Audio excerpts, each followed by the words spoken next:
Siyabingelela egameni kaJesu kuphena kuphi lapho khona kufulana lithuba lelihle lekulalela iRhapsody yamaqiniso lo incwadi yaNkulunkulu lebhalwe ngumfundisi Kristo yakhilo DSD.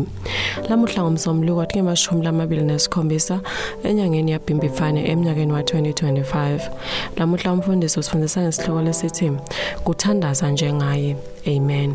Luka 11:1 uthi kwase kuyendeka lapho asathandaza enzaweni lethide wasinakacetha lo munye webafundi bakhe wathi kuye Nkosi sifundise ukuthandaza njengoba naJohane afundisa abafundi bakhe. Amen.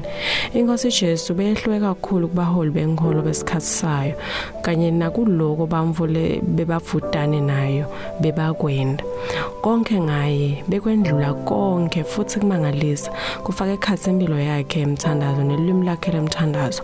Bafundi bakhe sebamnakile isikhathi lesithide beda kuye njengalelinye ilanga bathi Inkosi sifundise ukuthandaza. Manje bakucelelani lokho ukukhumbula bebangemaJuda futhi amaJuda abekwadi ukuthandaza. EmaJuda bethandaza ngaso sonke isikhathi impilo yabo yonke yayisimama ethembelini futhi beyifaka ekhathi umthandazo. Ngakho ukuthi umJuda angase sifundise ukuthandaza kusho lokuthide lokumcwa kakhulu. Bebavele bathandaze ngekwenkolo ngoba inkolo yabo beyikufuna lokho. Bebathandaza ikhathi letinyendi ngelanga njenganjayelo.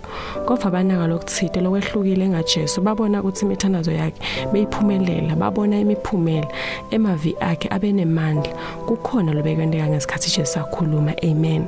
Ngesikhathi Jesu athandaza bekungasiko kwenkolo kwabonakala sengathembeleni ukukhuluma nemumfu lomlaleli.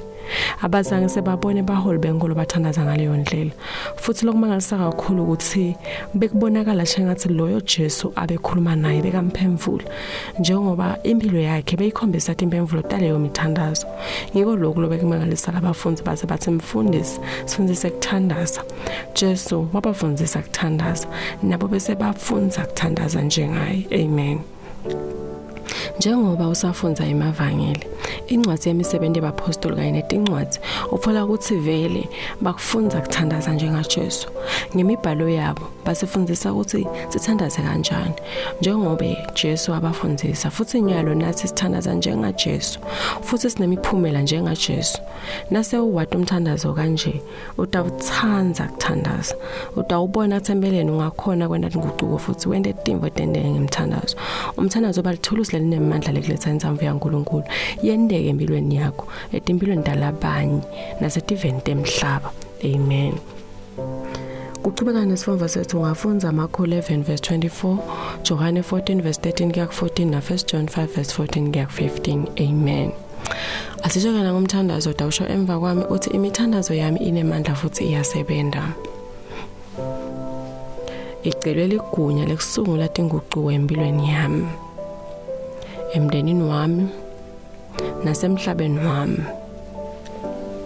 Lonke ligama lengilikhuluma ngemthandazweni lefele emandla futhi likhicita imiphumela. Ngiyabonga Nkosi ngekungenda ngibe ngilosebenza inguquko egameni likaJesu Kristu. Amen.